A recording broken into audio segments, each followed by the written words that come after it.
Are you tired of dropping your phone? Or maybe you're one of those people that just can't hold on to it.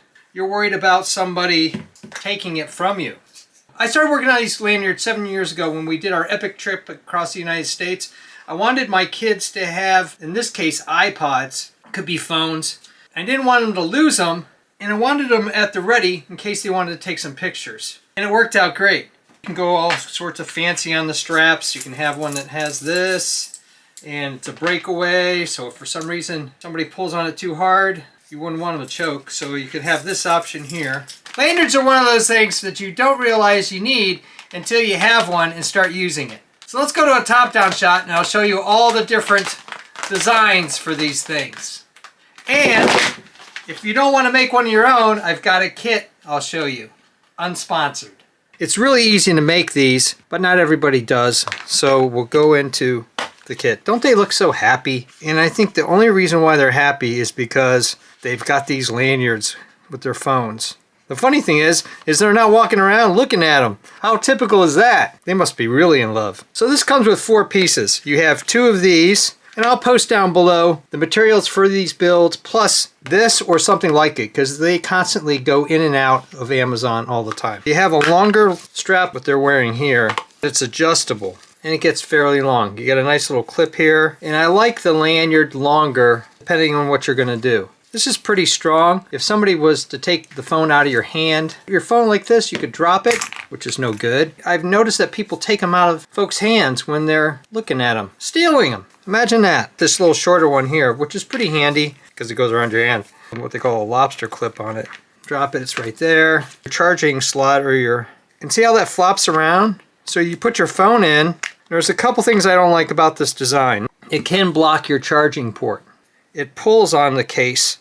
I didn't like that too much, so all I did is take some gaffer's tape, I guess you could use duct tape or electrical tape, and I put it on here and I taped the smaller kidney-shaped one that I got, and I've been using that on my phone for about 6 months now, and that is the way to go.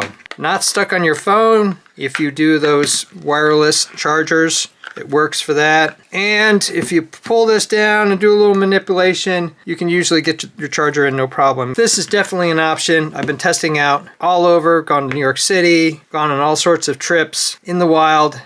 Here's the design that I use for my kids. It just happened to have a little hole here. It's like 7 years worth of wear and tear. This is just a piece of 90-pound paracord that I double knotted and put a lanyard on that. Could also go with one of these. The only problem is if your phone's heavy, it might drag down like this. So you got to make sure you get a springy thing that's going to work for you. Post down below, I think slightly better than this one here. Here's my everyday phone. By the way, if you're interested, I've been testing this with all my cards in the back. The magnetic field actually protects these cards and doesn't mess with them. And if you see any of my videos lately, Pixel 7 came out last fall, I've been shooting exclusively with this and with the camera that's shooting this video, doing a compare and contrast. And I've really beat this up.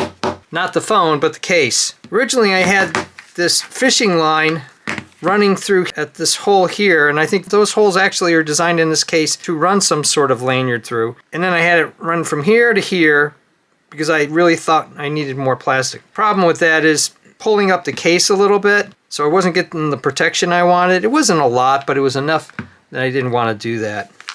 Last couple weeks I've been running it here, and it's worked great. Doesn't mess with the port. The only thing I don't like about this is it's not going to cut you, but it is a little sharp. This is an older cover from my Pixel 6 when I had it. Drilled a hole there and there just to kind of conceal fishing line, double square knots right there, and then ran it through the speaker ports here so it wouldn't compromise the charging port. And then this is just a figure 8. Here, the same kind of thing on the inside, and I just ran it along the case right here in these 2 holes. And I'm just showing you all these options depending on what your phone and your case is. Here's that double square knot I was talking about. Drilled holes here and here to try to conceal it. Of all the designs I have, this is my least favorite. Not sure I would do that again. So if you're like me and you don't want to pay crazy prices for things and kind of give a certain style or different kind of design, make it yourself.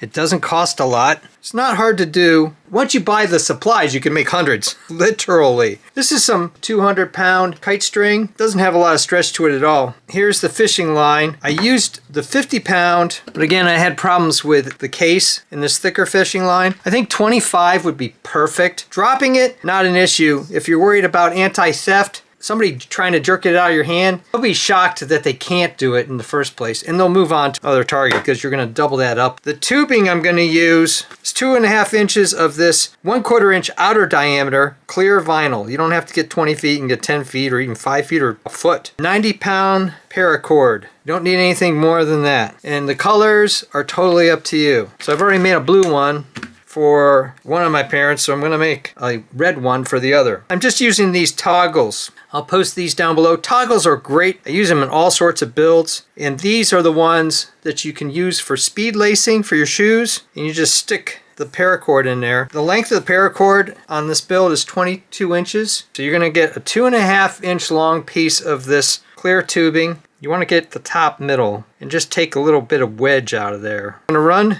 the paracord on both sides like that. If you were to use a thicker paracord, you'd want a thicker tubing. I'm going to make a square knot and leave a lot of tail being the end of the rope, or in this case paracord. And then just feed the tails into the tube like that. And that way, if somebody tugs on you or you're tugging on you, it's not going to cut into your hand as if it was just the straight 90-pound paracord. I mean, that's okay. But this extra tubing here just makes it a little more comfortable. The great thing about this situation is you can just kind of conceal it. Nobody's going to know you even have that lanyard on. I usually don't have it that tight. It almost looks like an illusion. You can barely see that, and then all of a sudden you're jumping out the lanyard. Whether you're going to use fishing line or the kite cord, I'm using about a foot. And what I'm going to do, and I'll show it with this because I think it's going to be a little easier, coming into a hole over there or wherever, is I'm going to run the cord through. I can go with a square knot, just the one loop over there, but I'm going to do 2 loops on the top here. What I call the revised square knot. I think it holds a little better, especially with this kite cord. Then you pull it through like this, and you can have it on the outside if you want, if you're worried about bumping up your case, or you might be able to conceal it, depending on what your configuration is.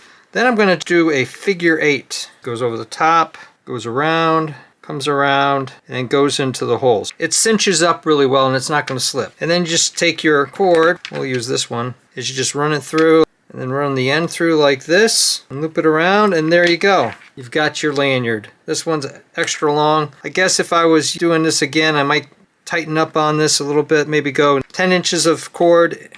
If you were to use a configuration like this, you might be out to 15 inches. So you can get this thing really short by just pushing it through like that. Then you just tighten up on both ends, center the knot, you can readjust this here where you're connected to the phone and just level it all out. So you can make it any length you want, and on the fly you can adjust it rather quickly to be shorter or longer. Thumbs up and comments always appreciated. Thanks for watching. If you're interested in all sorts of quirky designs for technology, sports gear, making and breaking things, designs of all kinds, I even do costumes, cosplay, and props, check out my channel and please subscribe, because you never know what kind of things you're gonna see.